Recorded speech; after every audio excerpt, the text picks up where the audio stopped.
ತ್ರೇತಾಯುಗದಲ್ಲಿ ಲಂಕಾಧೀಶನಾದ ರಾವಣನು ದೇವತೆಗಳು ಮತ್ತು ಲೋಕದ ಮೇಲೆ ಹಿಡಿತ ಸಾಧಿಸಲು ಅಪಾರ ಶಕ್ತಿಯನ್ನು ಬಯಸಿದನು.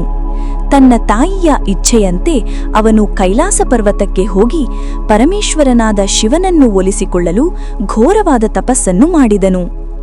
ರಾವಣನ ತಪಸ್ಸಿಗೆ ಮೆಚ್ಚಿದ ಶಿವನು ಅವನಿಗೆ ದರ್ಶನ ನೀಡಿ ವರ ಕೇಳಲು ಹೇಳಿದಾಗ ರಾವಣನು ಶಿವನು ಪೂಜಿಸುವ ಇಡೀ ಜಗತ್ತನ್ನೇ ನಿಯಂತ್ರಿಸುವ ಶಕ್ತಿಯುಳ್ಳ ಆತ್ಮಲಿಂಗವನ್ನು ತನ್ನ ವರವಾಗಿ ಕೇಳಿದನು. ಶಿವನು ಆತ್ಮಲಿಂಗವನ್ನು ಕೊಡಲು ಒಪ್ಪಿದರೂ ಒಂದು ಕಠಿಣ ಷರತ್ತು ವಿಧಿಸಿದನು. ಈ ಆತ್ಮಲಿಂಗವನ್ನು ನೀನು ಲಂಕೆಗೆ ಕೊಂಡೊಯ್ಯುವ ದಾರಿಯಲ್ಲಿ ಎಲ್ಲಿಯೂ ನೆಲದ ಮೇಲೆ ಇಡಬಾರದು. ಒಮ್ಮೆ ನೆಲದ ಮೇಲೆ ಇಟ್ಟರೆ ಅದು ಶಾಶ್ವತವಾಗಿ ಅದೇ ಸ್ಥಳದಲ್ಲಿ ನೆಲೆಗೊಳ್ಳುತ್ತದೆ. ರಾವಣನು ಈ ಷರತ್ತನ್ನು ಒಪ್ಪಿ ಆತ್ಮಲಿಂಗವನ್ನು ಪಡೆದು ಲಂಕೆಯತ್ತ ಪ್ರಯಾಣ ಬೆಳೆಸಿದನು. ಆದರೆ ರಾವಣನು ಈ ಲಿಂಗವನ್ನು ಲಂಕೆಗೆ ಕೊಂಡೊಯ್ದರೆ ಅವನ ಶಕ್ತಿ ಹೆಚ್ಚಾಗಿ ಲೋಕಕ್ಕೆ ಕಷ್ಟವಾಗುತ್ತದೆ ಎಂದು ಚಿಂತಿಸಿದ ದೇವತೆಗಳು ಇದನ್ನು ತಡೆಯಲು ವಿಷ್ಣುವಿನ ಮೊರೆ ಹೋದರು. ವಿಷ್ಣುವಿನ ಸೂಚನೆಯ ಮೇರೆಗೆ ಗಣಪತಿಯು ಒಂದು ತಂತ್ರ ರೂಪಿಸಲು ಮುಂದಾದನು. ರಾವಣನು ಪ್ರಯಾಣಿಸುತ್ತಿದ್ದಾಗ ಈಗಿನ ಕರ್ನಾಟಕದ ಕರಾವಳಿಯಾದ ಗೋಕರ್ಣದ ಬಳಿ ಸಂಧ್ಯಾಕಾಲವಾಯಿತು. ಸೂರ್ಯಾಸ್ತದ ಸಮಯದಲ್ಲಿ ಸಂಧ್ಯಾವಂದನೆ ಮಾಡುವುದು ರಾವಣನಿಗೆ ಅನಿವಾರ್ಯವಾಗಿತ್ತು. ಆತ್ಮಲಿಂಗವನ್ನು ನೆಲದ ಮೇಲೆ ಇಡಲು ಸಾಧ್ಯವಿಲ್ಲದ ಕಾರಣ ಅವನು ಸುತ್ತಮುತ್ತ ಸಹಾಯ ಮಾಡುವವರನ್ನು ಹುಡುಕಿದನು. ಅದೇ ಸಮಯದಲ್ಲಿ ಒಂದು ಪುಟ್ಟ ಗೋಪಾಲಕ ಬಾಲಕನ ರೂಪದಲ್ಲಿ ಬಂದ ಗಣಪತಿಯನ್ನು ರಾವಣನು ನೋಡಿದನು.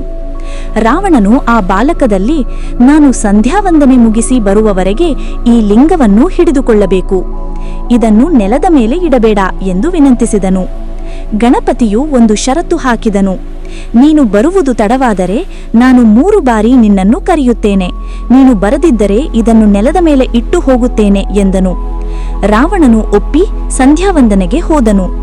ರಾವಣನು ಪೂಜೆಯಲ್ಲಿ ನಿರತನಾಗಿದ್ದಾಗ ಗಣಪತಿಯು 1, 2, 3 ಎಂದು ಬೇಗನೆ ಕೂಗಿ ತಕ್ಷಣವೇ ಆ ಆತ್ಮಲಿಂಗವನ್ನು ಗೋಕರ್ಣದ ಭೂಮಿಯ ಮೇಲೆ ಇಟ್ಟು ಅಲ್ಲಿಂದ ಮಾಯವಾದನು. ಸಂಧ್ಯಾವಂದನೆ ಮುಗಿಸಿ ಬಂದ ರಾವಣನು ಲಿಂಗವು ನೆಲದ ಮೇಲೆ ಇರುವುದನ್ನು ಕಂಡು ಅತ್ಯಂತ ಕೋಪಗೊಂಡನು. ಬಾಲಕನನ್ನು ಹುಡುಕಿದರೂ ಅವನು ಸಿಗಲಿಲ್ಲ. ರಾವಣನು ತನ್ನೆಲ್ಲಾ ಬಲದಿಂದ ಆ ಲಿಂಗವನ್ನು ಮೇಲೆಟ್ಟಲು ಪ್ರಯತ್ನಿಸಿದನು. ಆದರೆ ಅದು ಸಾಧ್ಯವಾಗಲಿಲ್ಲ. ಇದು ಸಾಮಾನ್ಯ ಲಿಂಗವಲ್ಲ, ಮಹಾಬಲೇಶ್ವರ ಅಂದರೆ ಮಹಾಬಲಶಾಲಿ ಎಂದು ಉದ್ಘರಿಸಿದನು. ಆ ದಿನದಿಂದ ಆ ಆತ್ಮಲಿಂಗವು ಗೋಕರ್ಣದಲ್ಲಿ ಮಹಾಬಲೇಶ್ವರನಾಗಿ ನೆಲೆಯೂರಿತು. ದೇವತೆಗಳ ತಂತ್ರದಿಂದಾಗಿ ಲೋಕಕ್ಕೆ ಅಹಂಕಾರಿ ರಾವಣನಿಂದಾಗುವ ಅನಾಹುತವು ತಪ್ಪಿತು ಮತ್ತು ಶಿವನ ಆತ್ಮಲಿಂಗವು ಗೋಕರ್ಣದಲ್ಲಿ ಶಾಶ್ವತವಾಗಿ ನೆಲೆಗೊಂಡಿತು.